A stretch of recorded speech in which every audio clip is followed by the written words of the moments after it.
जैसे एक बार श्री रामचंद्र जी वनवास में थे, साथ में सीता जी और लक्ष्मण भाई भी था उसका, और एक छल किया था रावण ने सीता का अपहरण करने के लिए। तो उसमें उसका रावण का मामा मारीची एक हिरण बनकर स्वर्ण का, सोने का, और सीता जी ने वहां कोई बगीची लगा रखी थी, उसको तोड़न लग गया। सीता ने उसको देखा और कहा, उस पर आसक्त होगी, अपने पति से कहा कि इस हिरण को मेरे लिए लाओ, मुर्दा लाओ चाहे जिंदा लाओ, मुझे चाहिए। श्री राम उनके पीछे चल पड़ा, वो आगे भाग लिया सपेटते, पीछे से आकाशवाणी कर दी, हाय भाई मर गया। तो सीता ने अपने देवर लक्ष्मण से कहा, तेरा भाई आपत्ति में है, तू जाइए। और रामचंद्र जी कह कर गए थे लक्ष्मण को कि तू मत आना, जंगल का काम है, कोई आपत्ति ना आ जाए सीता पे। तो उसने कहा कि मैं नहीं जाऊंगा, मेरे भाई का आदेश नहीं है। तो सीता ने बुरा भला कह दिया कि तेरी नीत में खोट है, तू चाहता है वो मर जावे, तो मुझे पत्नी बनाना चाहता है। इस बात का दुख माना उसने, लक्ष्मण ने, और कहा ठीक है माता, मैं जाता हूं। बड़ी भाभी को माता के तुल मानता था और उसके मन में दोष था सीता के। लेकिन एक काम करना, मैं तेरी झोपड़ी के चारों तरफ एक मंत्र बोलकर रेखा खींच कर जाता हूं, तू इससे बाहर मत जाना। सीता ने कहा ठीक है। लक्ष्मण भी चला गया पीछे से। रावण आ गया एक साधु रूप बना के आटा मांगने के लिए, और कहा माई आटा दे। सीता ने कहा आजा महाराज, ले जाओ। रावण जो ही उस रेखा के निकट आया, उसमें से अग्नि निकली भयंकर, उसको खत्म कर देती। रावण एक 10 कदम पीछे गया बहुत स्पीड से, और कहा कि आटा देना है जिससे बाहर आकर दो, साधु संतों के साथ ऐसा व्यवहार नहीं करना चाहिए।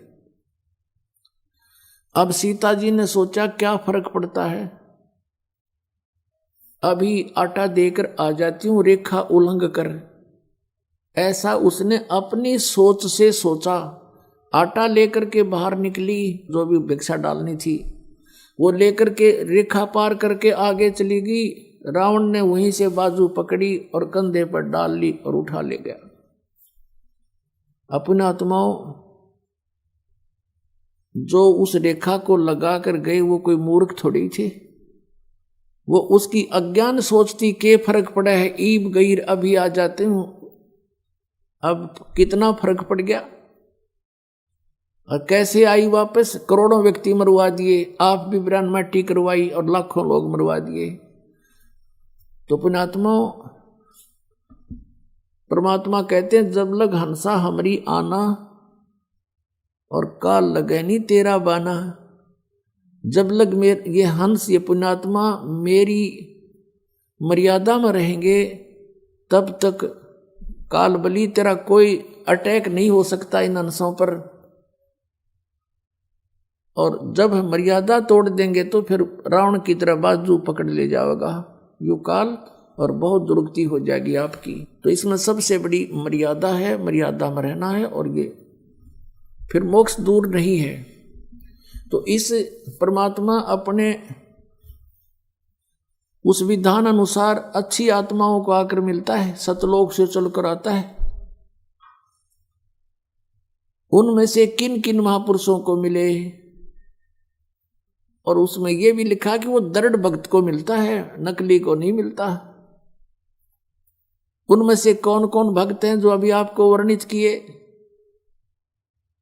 पुण्यात्माओं, ये 7 दिवसीय सत्संग इसीलिए किया गया है कि इसमें हम विशेष डिटेल से आपको सत्संग सुना सकें, क्योंकि ये इतना विस्तार से ज्ञान देना पड़ता है, उस अज्ञान को हटाना पड़ता है, वो रेग मार लगाना पड़ता है जो अज्ञान हमने ठोक रखा है, भर रखा है हमारे अंदर उस अज्ञानी संतों ऋषियों ने।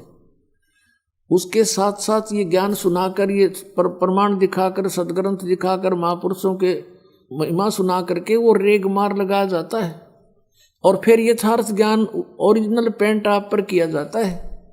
यदि जरा सा भी पुराना रंग आपके ऊपर रह गया तो ओरिजिनल पेंट को वो टेकन नहीं देगा, सेट नहीं होने देगा। इसलिए इतनी मेहनत ये दास करता है, बार बार समझाने की चेष्टा करता है, बार बार प्रमाण देता है, रह रह कर वो कथाएं सुनाता है जो आपके हृदय में जमा हो जाए, जैसे पुराना रंग जमा हो चुका है और वो निकल जाए, ये समा जाए।